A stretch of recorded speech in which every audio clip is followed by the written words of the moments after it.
What's up everyone, I'm Tim and this is my channel 40 Times Around, where we talk about everything related to motorcycles, camping, traveling, and adventure. Today I'm going to tell you what I have in my first aid kit, and more importantly, how to build your own custom kit for your next adventure. Stick around.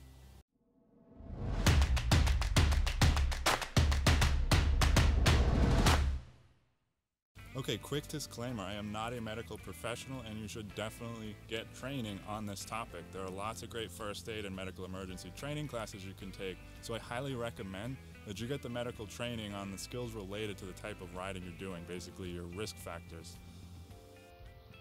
So before we jump into what I have in my medical emergency bag, I want to talk about the difference between a trauma and a first aid kit. Now, a trauma kit is for dealing with major injuries that are typically life-threatening. Trauma kits are meant to keep someone alive until a trained medical professional can arrive on site. First aid kits, on the other hand, are more for basic wounds, cuts, scrapes, and ailments.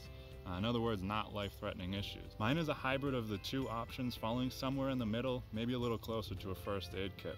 Now, there's a few items I'm going to be adding soon to push it more towards the middle of the two, and I'm going to get into that in a few minutes. Now, one pro tip is to use a bag that's easy to distinguish. Now, I use this red bag because in case of an emergency, if I have to tell someone, hey, go in my side case and get my medical bag, this is going to be super easy to find and easy to distinguish, especially when, stakes are high and it's an emergency situation. I don't want somebody fumbling around. I don't want to be fumbling around if I'm trying to look for it either. But, if I'm on a motorcycle and I happen to get hurt and someone's trying to help me, I want them to be able to find this as easily as possible. Another thing that's important to consider when you're purchasing a container for your medical kit is that it should be a bag that opens completely so that everything's easily accessible all at once. Okay, side note, you should also have an ice tag on your person, somewhere that's easy for someone to find if you happen to be unconscious. So an ice tag, or in case of emergency, should have information on it like your name, sex, blood type, 2 contacts including their name and their phone numbers, and also their relationship to you, and also any allergies and pertinent health information that you may have. Okay, so getting into what should be in your first aid / trauma kit, you first need to consider that there are 3 main needs that this could support. And the first need is going to be prevention. These are products that help prevent an injury or ailment. For example, extra backups of your daily meds. The second need is going to be action. This means something happened and requires action to prevent pain or death. An example of this is a tourniquet. And the third need would be recovery and stabilization items. These are going to be things that provide relief and comfort from pain, and they can help with wound and injury recovery.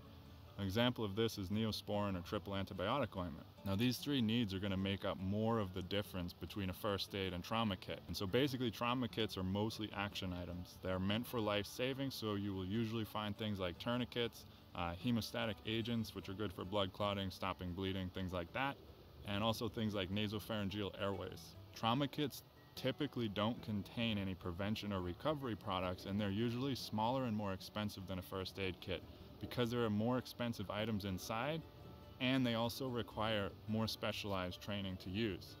Seriously though, trauma kits are made for people who are trained to use them. You can definitely end up doing a lot more damage if you try to use tools that you're not properly trained on. So make sure you get training on anything that's in your kit that you want to be able to use. Now, first aid kits are going to be different because they contain more action items that are not life-saving. These would be things like band-aids, gauze, or comfort items, pain relief, and things like that.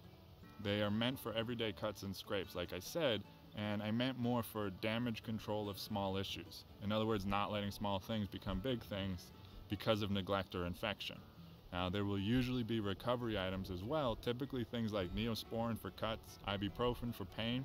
I also have some other travel-related medication, and first aid kits can be used by anyone and require little to no training.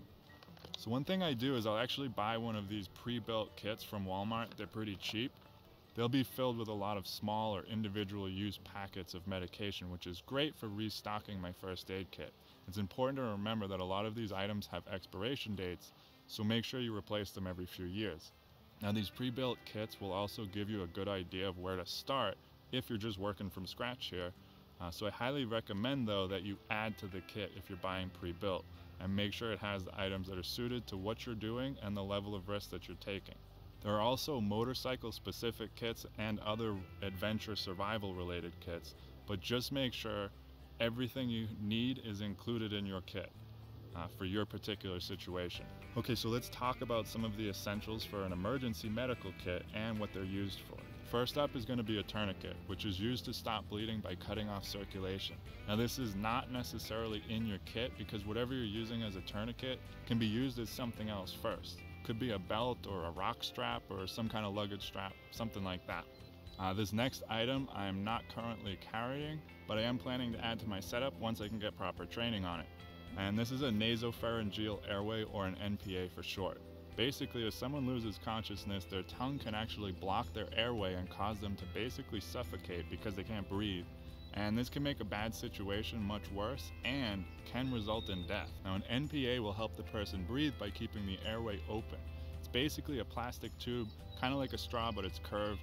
They come in a lot of different sizes, and this is definitely something you should get training on before you use it. Like I said, it definitely requires training. Next up on the list is going to be creams. This could be anything from burn cream, aloe vera, which aids in healing, pain relief, and has anti-inflammation properties. Also hydrocortisone cream for mosquito and spider bites, and that will actually help with poison ivy and poison oak too. The next category is going to be bandages. This could be self-adhering wraps or sports wraps, which can help limit joint movement and can also be used to make a splint. Also things like gauze for cuts and scrapes, which can also be used to put pressure on a wound and stop bleeding. An assortment of adhesive bandages in a few sizes, and it wouldn't hurt to have some butterfly bandages for holding wounds closed. Bandages are going to help keep a cut or wound clean and will help prevent infections. Now, speaking of wounds, you should also be carrying some wound treatment like antiseptic wipes or antibiotic ointment and saline solution for cleaning wounds. A simple wound that develops an infection can make a little problem grow to something monumental. So this is important stuff here. Antiseptic wipes are also good for cleaning a cut before bandaging it. Also, antibiotic ointments will help cuts and scrapes heal faster and stay infection free. And it's a good idea to have a sterile saline solution, something with a squirt tip for cleaning out wounds or flushing things out. Now, the following category is going to be pretty specific to each person depending on their needs, but this one is meds, and some apply to everyone, but this could be things like hydration tablets. Honestly, you should really be staying hydrated by drinking water, but it's not a bad idea to have some of this with you. Another thing to definitely carry is ibuprofen for pain management, and it's a non-steroidal anti-inflammatory drug. Pretty much it works by reducing hormones that cause inflammation and pain in the body. Ibuprofen is also good at fighting fevers and inflammation, but the downside is it doesn't last as long as similar medication.